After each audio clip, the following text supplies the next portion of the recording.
O mercado de videogames é de longe o mais lucrativo da indústria de entretenimento. Apesar disso, já há algum tempo as notícias de demissões em massa se tornaram recorrentes. Afinal, os jogos estão em uma crise generalizada ou tem alguma outra coisa por trás desse padrão, hein? Vamos descobrir com as informações do Marcelos. Vamos lá.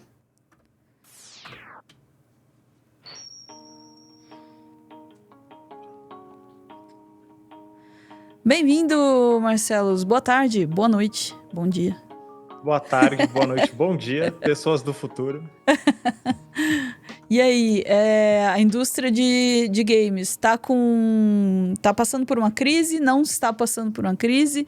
O que tá rolando? Por que tem tanto dinheiro e, ao mesmo tempo, tanta demissão, hein? Pois é, essa é a pergunta de 1 milhão. Vamos tentar responder aqui.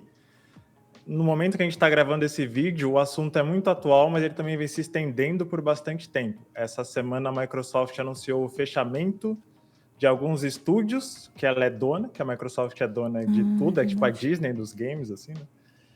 E ela fechou alguns estúdios ligados à Bethesda, que também é propriedade da Microsoft. Chama muita atenção das pessoas o fechamento de um estúdio específico chamado Tango Gameworks, que foi responsável por um jogo de 2023 chamado Hi-Fi Rush. Por que isso chamou a atenção? Porque esse Hi-Fi Rush ele foi muito premiado como um dos melhores jogos do ano passado. Ele mistura ação, música, assim. O fato é, esteticamente falando, ele é incrível. Ele foi muito prestigiado e pensaram, nem isso é o suficiente para você segurar um estúdio, para ele se manter viável. Só para dar um número aqui que dá uma dimensão, estima-se que no ano passado a indústria de videogames arrecadou 188 bilhões de dólares. Quando eu era pequeno, as pessoas falavam, o videogame está dando mais dinheiro que o cinema. Faz tempo que a gente ouve isso e isso não dá conta nem de começar a descrever como é hoje em dia. Se você soma Hollywood e a indústria da música, não dá 188 bilhões de dólares. E aí, vamos fazer um caminho para entender isso. Tem uma matéria aqui do Gizmodo, que é a chamada que a gente está...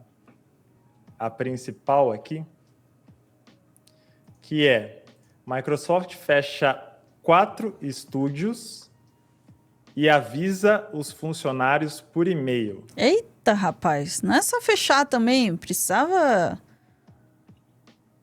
Aqui vamos para o primeiro parágrafo. Vamos lá. A divisão de games da Microsoft encerrou alguns estúdios de sua propriedade, incluindo o Tango Gameworks, responsável por jogos de sucesso como Devil Within e o que eu citei agora, o Hi-Fi Rush. Aí eu acho que é legal pegar mais para baixo naquele funcionários foram comunicados de encerramento de estúdios via e-mail. A medida tomada pela gigante da tecnologia se tornou pública após Matt Booty, que chefia os estúdios de jogos, divulgar o comunicado via e-mail para os colaboradores dos estúdios afetados. Segundo Booty, o motivo foi uma reorganização de títulos e recursos. Aspas. Essa notícia é a dessa semana, é a que está quente para a gente agora, mas eu peguei um vídeo de 2 meses atrás, do comecinho de março, que o canal brasileiro Nautilus, um canal que eu gosto muito, dá conta também dessa situação, falando de algumas demissões da época. Vamos lá, vamos dar uma olhada aqui. Opa, só colocar aqui em tela cheia antes que não funcione. Aí, deu. Mouse aí. Demissões são sempre ruins, mas semana passada foi uma daquelas semanas especialmente péssimas para a indústria de jogos e seus trabalhadores. Apenas essa semana foram quase 2.000 demissões. E até agora, só nos 2 primeiros meses do ano, já são mais de 8.000 demissões. 8.000 pessoas que faziam muitos dos jogos que curtimos, amamos e comentamos aqui no canal. 2024 vai ser muito severo com os videogames. Isso é difícil, né? É isso. Nunca se viu tanto sucesso, nunca se viu tantas demissões. É muito curioso, porque existem casos dentro dessas demissões de estúdios menores que realmente, por uma série de fatores, não conseguiram se sustentar. Uhum. Mas empresas que estão sob o guarda-chuva de gigantes como Sony, Microsoft, Uhum. é muito difícil de você entender, né? Porque normalmente as empresas que são responsáveis por essas das maiores e das mais midiáticas demissões, elas fecham o ano fiscal no azul. Elas continuam crescendo, e elas continuam crescendo em lucro e em investimento. E eu acho que essas duas palavras dão o norte do porquê que isso pode acontecer. Aqui eu vou começar a me basear na pesquisa de um canal chamado Moon Channel, não é brasileiro, e o autor do canal ele se mantém em anonimato porque ele é advogado e acho que ele não quer ter nenhum conflito assim com a imagem dele em relação às coisas que ele divulga, mas ele faz umas pesquisas bastante sérias e ele se debruçou sobre esse tema no final do ano passado. Ele fala que existe um padrão de crescimento de expectativa e de decepção por parte das grandes empresas de tecnologia. Quando você revela uma nova tecnologia e aquilo valoriza as ações, aumenta os investimentos da sua empresa, nessa você tem uma subida e geralmente essa tecnologia é divulgada e é hypeada antes dela estar pronta para ela realmente cumprir aquilo que ela se propõe. E existem vários exemplos no decorrer das décadas, mas justamente por isso, por esse hype ser queimar a largada, digamos, existe uma queda, existe uma frustração que vem logo depois, que aí é uma desvalorização muito brusca de ações, de investimento e tudo mais. Peguei um vídeo aqui que chama esse ciclo, né, o Hype Cycle, também de curva de Gartner. E é uma explicação bem breve, e dessa explicação acho que a gente consegue ligar depois com as demissões. Vamos lá, peraí, deixa eu deixar. Opa, deixar aqui no ponto. Aí. Então, a curva de Gartner é um gráfico que mostra a evolução de tecnologias, né, e inovações, portanto, tecnológicas, relacionando as expectativas com as fases dessa tecnologia no tempo. Certo? A curva de Gartner nos ajuda a compreender aquele princípio básico, né? Segundo o Schumpeter, né? O capitalismo é o reino da destruição criativa, organizações mais modernas, tecnologias mais modernas, substituindo aquelas menos modernas ou menos capazes. Terrível. Pode deixar aí no gráfico que só para todo mundo ver. Ele fala uma coisa sobre o capitalismo ser destruidor da criatividade, né? E esse padrão geralmente é com inovações tecnológicas de empresas como Google, Apple, IBM. Só que ele é um modelo que se provou de enorme sucesso dentro da realidade dessas empresas de tecnologia, a partir do momento que você consegue controlar a queda da curva com as demissões. Tipo, existe uma expectativa do dinheiro investido, do quanto ele vai lucrar, e também existe uma expectativa do quanto as pessoas vão perder. Entendi. E você diminui essa projeção de prejuízo quando você faz demissões enquanto a curva está descendo. Você dá uma segurada nessa queda. E essa queda não quer dizer que você está quebrando, essa queda não quer dizer que você não vai fechar o ano no azul, essa queda é o mercado sendo o mercado. Todo mundo sabe que isso existe, todo mundo sabe que isso vai acontecer em algum momento.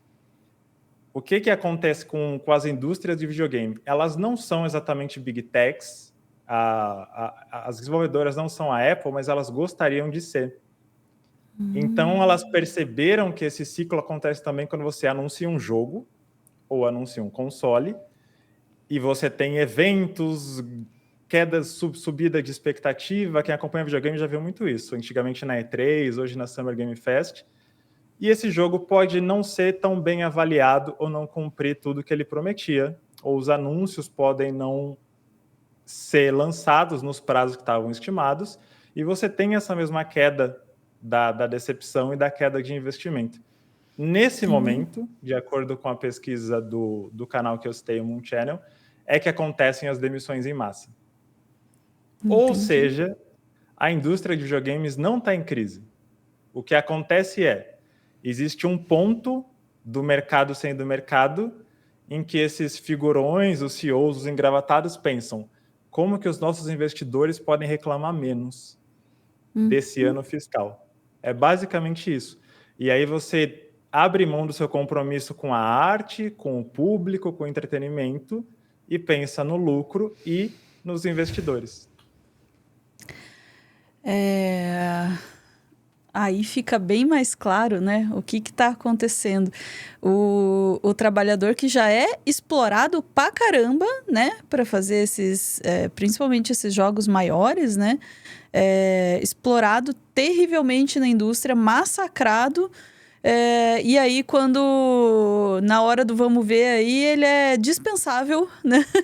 porque isso aumenta aí a percepção de lucro ali dos acionistas das empresas. É uma indústria que tem uma crueldade, né? Muito grande, assim, né, em vários, né, dos seus setores, e é por isso que tem sido cada vez mais importante, né, a organização dos trabalhadores, né, na indústria dos jogos também, né. Tá tendo um processo de sindicalização muito recente, né? E eu vi, ouvindo você falar de crueldade, eu lembrei de um tweet de um dos ex-funcionários da Tango Game Works, que foi responsável por esse jogo que eu citei, o Hi-Fi Rush, que ele mostra os troféus de premiações que o jogo ganhou, e o tweet é só ele perguntando: isso não é o bastante? E esse é o ponto, é o bastante, mas não é sobre isso. Né? Não é sobre fazer mais, não é sobre fazer melhor, não é sobre trabalhar mais, se matar mais, ter mais público, gerar mais dinheiro, porque não é isso. Não é sobre isso. A demissão em si é lucrativa para as empresas.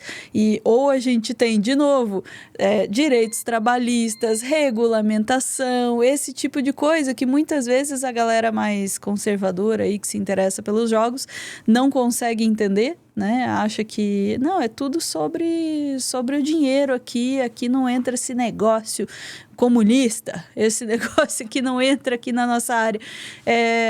E, paradoxalmente, é esse tipo de coisa que pode salvar o desenvolvimento dos jogos que vocês gostam.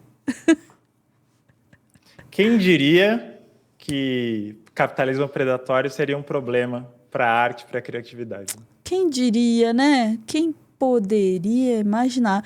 Com esta reflexão, ficamos por aqui, Marcelos? É isto. Uma pequena ressalva, diga. que isso que a gente apontou aqui é um padrão bastante ocidental. Tem. As empresas asiáticas, especialmente as japonesas, elas são mais tradicionais e até cabeça fechada em alguns aspectos, só que nesse assunto específico isso acaba sendo bom. Porque a gente vê muitos padrões, por exemplo, na Nintendo, de retenção de funcionários e aumento de salários para manter a competitividade no mercado. Entendi. Interessantíssimo também. Uma ótima ressalva também a gente entender os comportamentos diversos da indústria dos videogames.